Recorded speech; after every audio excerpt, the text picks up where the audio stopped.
Okay, I decided to make one more video just to see how you were doing. I've got my eraser still and I'm erasing, but look here, I've got to this area where I'm erasing next to where his arm is, and what I need to do is get the zoom tool right here, zoom in, then get the eraser, okay, and I might need a smaller eraser, so once again use the bracket keys to get a smaller eraser. And then I want to also show you, if you don't know where the bracket keys are on your keyboard, it's the curly braces and the bracket keys. But this is also where you set your brush size on your eraser. Notice I'm in brush mode, 100% opacity, 100% flow, size 2. My hardness is set to 100%, which is probably a good thing. And in this case, and I'm just going to, I got a very small brush here, and once again small strokes, clicking a lot, so in case you have to go back in time, Control Z to go back one step. If you want to go back multiple steps, it's Edit, step backwards, Alt Control Z. So you can do that as many times as you want, Alt Control Z. And so I'll go in here and I'll erase here just so I can make sure to get exactly what I want of his arm and nothing more.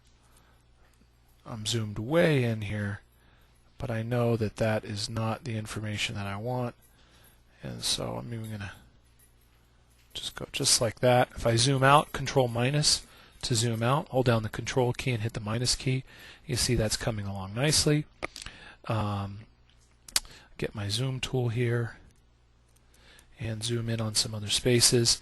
Now if you do this, now this is a photograph of my son on the playground, so everything is gray and it's very hard to select.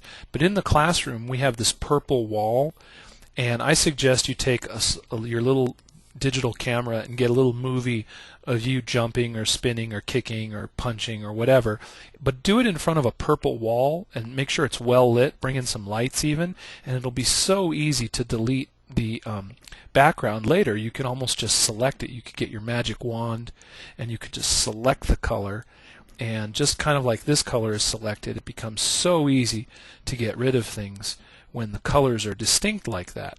So I recommend doing that. If you have a purple wall when you take your photograph, you can I'm holding down the Alt key right now, and I'm going to just lasso that, which leaves just this.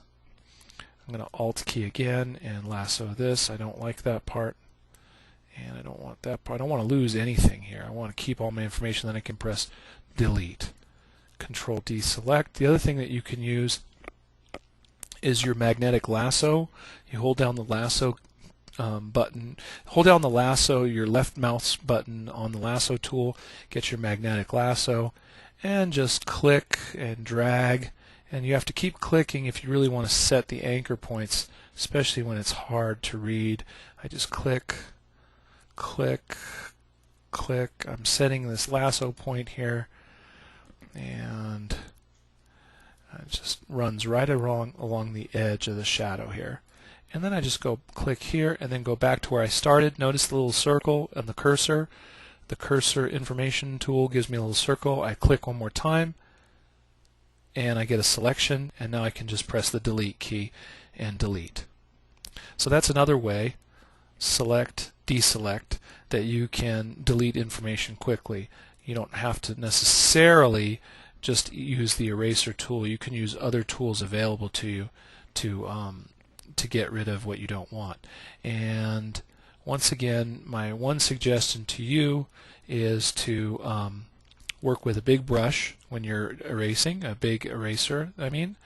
And also, when you take the picture, see if you can do it in front of a green screen or something that's very distinctive in color, that's not close to what you're wearing, and then you'll find that this whole process is a lot easier in erasing your information. Okay, so I'll see you when we get done erasing a little bit more of this.